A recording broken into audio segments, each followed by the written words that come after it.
और पिछले दिनों ये जो मियां वाली में वाकया हुआ है, ये एक दरिंदा सिफ्त और संग दिल शख्स अपने 7 दिन की बेटी को 5 गोलियां मार के जो हलाक कर रहा है, तो क्या समझते आप कि ये इस मुआशरे की तलछट लोग नहीं है? ये इस मुआशरे के बदकिस्मत लोग नहीं है?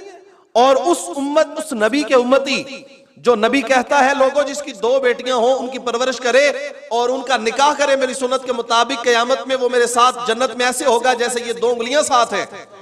उस नबी का कलमा पढ़ने वाला भी कभी ये काम कर सकता है? लेकिन ये मामले आज हमारे मुआशरे में होने को चले आए। क्यों हुआ आखिर ये वाकया? क्या जरूरत पड़ी थी? और आए दिन इस तरह के वाकयात हमारे सामने रूनुमा हो रहे हैं, इसलिए कि हमने बेटियों को बोझ बना लिया है और आहिस्ता आहिस्ता ये बेटियां बोझ बनती चली जा रही हैं। आप माने या ना माने, आप इसको कबूल करें या ना करें, लेकिन ये मुआशरे की हकीकत है कि बेटियां आजकल बोझ बन रही हैं वालिदैन के ऊपर। और उसकी 2 वजह हैं। एक तो है बेटियों का जहेज बनाना और दूसरा है उनके लिए आई हुई बारात को खाने खिलाना।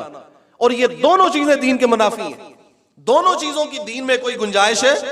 कहां लिखा है कि आप बेटी को जब तक 1 लाख 2 लाख 5 लाख का 10 लाख का जहेज नहीं देंगे तो निकाह नहीं करेंगे? तो ये मुआशरे के अंदर एक ऐसी, और फिर बात आती है उलमा पे कि उलमा बताते नहीं लोगों को बेटियों के बारे में।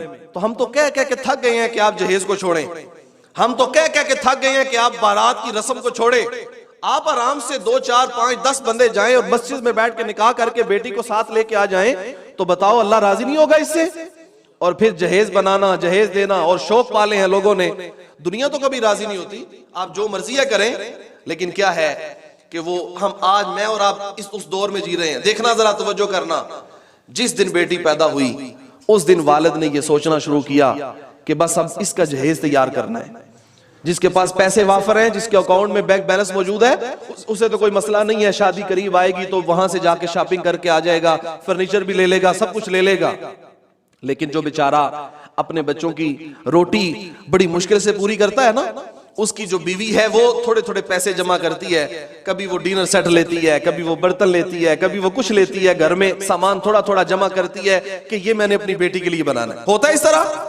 अगर वो शख्स जिसके यहाँ बेटी पैदा हुई है वो उसी दिन से जहेज जोड़ने में लग गया है, तो बताओ इस मुआशरे पे बोझ बनेगी नहीं बेटियां? और फिर उसे यह भी पता है कि जब इसकी शादी होगी तो फिर मेरे ऊपर 3-4 लाख का बोझ है और इतने लोग 200 250 500 लोग आएंगे बारात का नाम लेके और आके मेरे घर से खाना खाएंगे। क्यों जाएंगे आप उनके घर में खाने? आप अपने घर में बेटे वाले वलीमा पकाएं ना और बुलाएं, सबको खिलाएं जितने लोगों को खिलाना चाहते हैं। बेटी वाले के घर में बारात लेके जाने का तो तसव्वुर ही नहीं इस्लाम के अंदर है। तसव्वुर बोले फिर क्यों बनाई हुई है ये रस्म?